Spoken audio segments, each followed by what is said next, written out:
بصرہ کا ایک امیر کبیر تاجر مسئلہ تقدیر میں بڑا ہی پریشان تھا۔ وہ دن رات سوچا کرتا تھا کہ یہ کیسے ممکن ہے، کوئی کتنی ہی محنت کر لے، جتنا اس کے مقدر میں لکھا ہے ملے گا صرف اتنا ہی۔ انہی سوچوں میں گم وہ ایک دن شہر سے باہر نہر کے کنارے بیٹھا سوچ رہا تھا۔ ایک صاحب حال بزرگ کا گزر ہوتا ہے، وہ بندہ انہیں دیکھتا ہے اور پہچان لیتا ہے۔ وہ کہتا ہے، یا صاحب الحال، میرا ایک سوال ہے، کیا آپ مسئلہ تقدیر پر ایمان رکھتے ہیں؟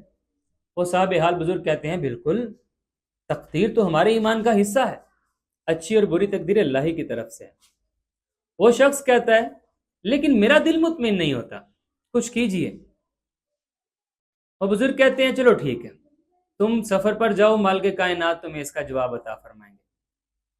کچھ ہی دن گزرتے ہیں، وہ تاجر ایک جنگل میں شکار کے لیے نکلتا ہے، پوری سج دج کے اپنے قیمتی ترین سیاہ گھوڑے کو ساتھ لے کر۔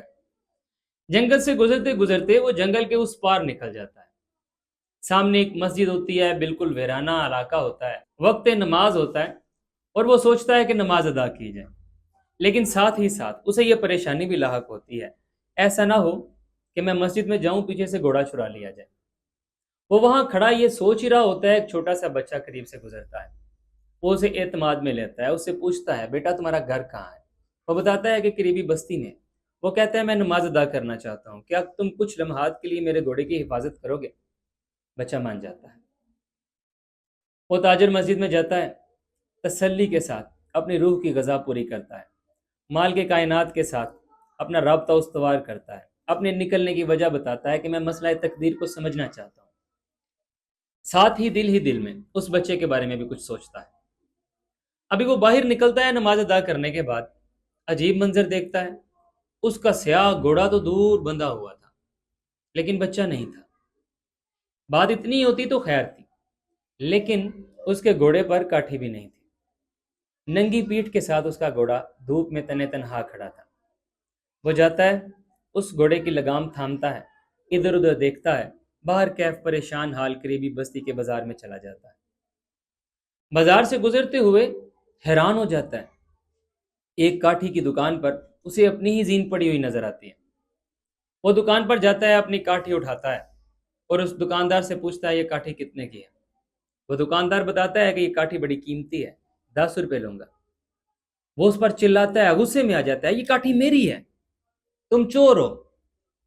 وہ لجاجت میں پریشان ہوتے ہوئے کہتا ہے، ہم تو مزدور بندے ہیں صاحب، جو کچھ بیچنے آئے ہم خرید لیتے ہیں، پھر جو خریدار آئے ہم بیچ دیتے ہیں، اپنا معقول منافع رکھ کے۔ وہ باہر آ کے منت سماجت کرنے لگتا ہے۔ دکان سے باہر آ کر جب وہ اس سے بات کرتا ہے، اب یہ بندہ پوچھتا ہے، تمہارے علاقے میں تو یہ کاٹھی بنتی نہیں، تم نے یہ کاٹھی کہاں سے لی؟ وہ بتاتا ہے کہ میرے پاس ایک چھوٹا سا بچہ آیا تھا، اس نے یہ کاٹھی مجھے بیچی اور میں نے خرید لی۔ اتنا سننا تھا، تاجر اس سے پوچھتا ہے، تم نے یہ کاٹھی کتنے میں خریدی؟ وہ بتاتا ہے کہ میں نے 2 روپے میں خریدی۔ تاجر اپنا سر پکڑ کے زمین پہ بیٹھ جاتا ہے۔ وہ دکاندار پریشان ہو جاتا ہے، شاید کہ میں 8 روپے ایک بڑا زیادہ منافع رکھ رہا ہوں، پریشان ہو گیا ہے، یا اس کے پاس پیسے نہیں ہیں، شاید مسافر ہے۔ اسے کہتا ہے، صاحب اگر آپ کے پاس پیسے نہیں ہیں، آپ مسافر ہیں، آپ ہمارے مہمان ہیں، آپ کاٹھی رکھ لیجئے۔